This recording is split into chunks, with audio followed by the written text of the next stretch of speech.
Hey everybody, me again. Okay, so what we're going to do now is I'm going to show you polishing up some frets. Now I'm not talking fret leveling or changing the height or recrowning, any of that other stuff. That's a little bit too advanced to kind of do in a quick little video like this. Well, basically what we want to do is get rid of the corrosion and the black dirt stuff that's on the fret. So what you're going to need is one of these. This is a fretboard guard, and what it does is it actually fits over the fret like that, and it protects the wood on either side of the fret from what we're about to do. So what I need is one of these.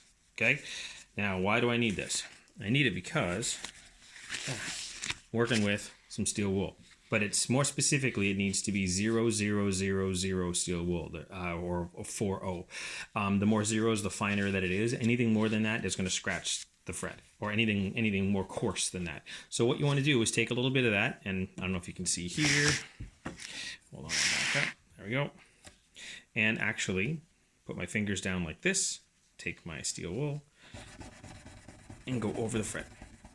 Now, the reason I've got the glove is with the steel wool, little pieces will come off and it'll get embedded in my skin. It'll get really super itchy and they're almost impossible to take off, or to get out, I should say.